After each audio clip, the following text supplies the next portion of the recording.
ఇప్పుడు ఒకటి వర్మ గారు ఇక్కడ తప్పు చేసిన వాళ్ళు ఎవరైనా సరే శిక్షించబడాల్సిందే, అది చట్టం.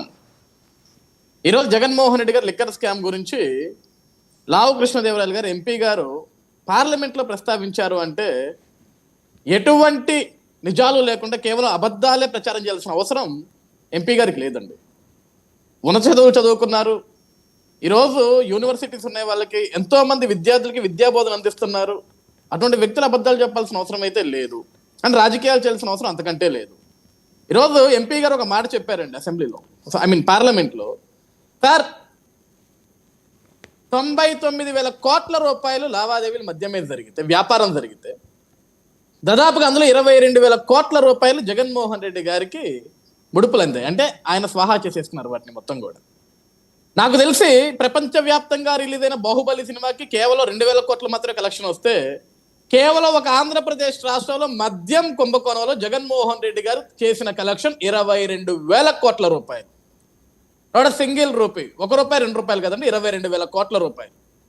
ఈరోజు మేమేమి ఆరోపణలు వేసి, లేకుంటే జగన్మోహన్ రెడ్డి గారి మీద కోపంతో గుడ్డగాల్చి ఆయన మీద వేసి నువ్వు నీళ్లు చల్లుకొని మేము చెప్పట్లేదు. మేము ఒక కేస్ స్టడీ చేస్తే, ఒక ఎంక్వైరీ మొదలు పెడితే దాంట్లో ఖచ్చితంగా పారదర్శకంగానే ఎంక్వైరీ చేస్తాము. అందులో తప్పు జరిగింది కాబట్టి తప్పుల్ని వెలికి తీస్తున్నాం. ఈరోజు ఎంపీ గారు ఏం మాట్లాడుతున్నారు, దీన్ని విచారం చేయండి, మొత్తం కూడా వెలుగులోకి రావాలి, ఈ అవినీతి మొత్తం బయట జరగాలి. ఈరోజు క్యాష్లెస్ ట్రాన్సాక్షన్స్ కేవలం 650 కోట్లు మాత్రమే జరిగాయి. అంటే ఆ రోజు మనకు బాగా తెలుసు వర్మ గారు, ఆంధ్రప్రదేశ్ రాష్ట్రంలో జగన్మోహన్ రెడ్డి గారి హయాంలో ఈ డిజిటల్ ట్రాన్సాక్షన్ లేదు మద్యం దుకాణాల్లో, ఓన్లీ క్యాష్ ట్రాన్సాక్షన్, డిజిటల్ లేదు. అప్పుడు అందరూ కూడా చాలాసార్లు అడిగారు, ఎందుకు సార్ డిజిటల్ పెట్టలేదంటే ఆయన దానికి సమాధానం చెప్పలేదు ఎవరు కూడా. స్టార్టింగ్ లో చిన్నప్పటి గారు ఒక మాట చెప్పారు, సార్ ఇక్కడ ప్రభుత్వమే నడిపించింది మద్యం దుకాణాలని. సార్ ఈ పాయింట్ నోట్ చేసుకోవాలా, ప్రభుత్వమే నడిపించింది మద్యం దుకాణాలని, కార్యకర్తలకు ఏమి ఇవ్వలేదు, ప్రైవేట్ వాళ్ళకి ఏమి ఇవ్వలేదు, కార్యకర్తలకు ఏం దోచిపెట్టలేదు అని.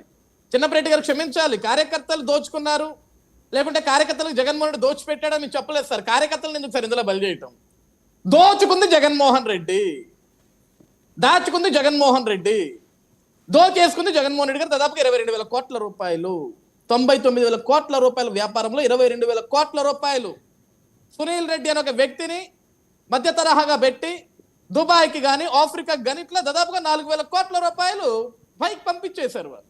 సో దానికి సంబంధించిన ఆధారాలు అవి ఉన్నాయా? అది మనం ఏదో చెప్పడం కాదు కదా.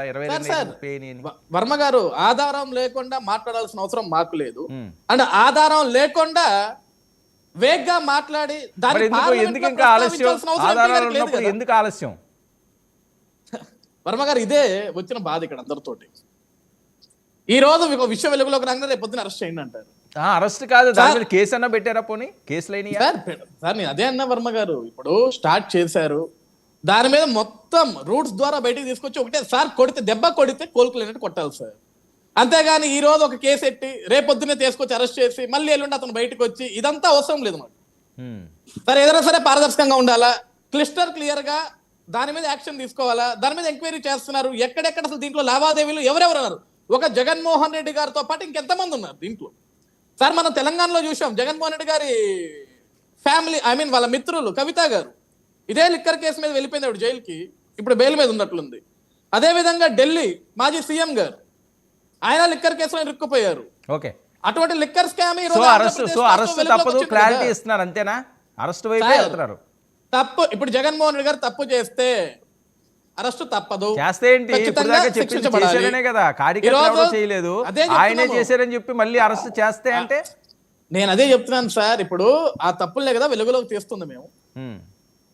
రేపు పొద్దున అరెస్ట్ చేయం కదా, ఏంటి జగన్మోహన్ రెడ్డి గారు అరెస్ట్ ఉంటుంది. ఓకే, కొడాలి నాని ఆరోగ్య పరిస్థితి ఏంటి? మీరు కూడా వాకప్ చేసే ఉంటారు.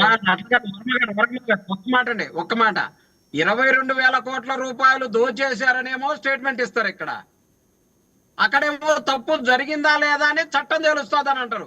ఎవరు కరెక్ట్ ఇక్కడ?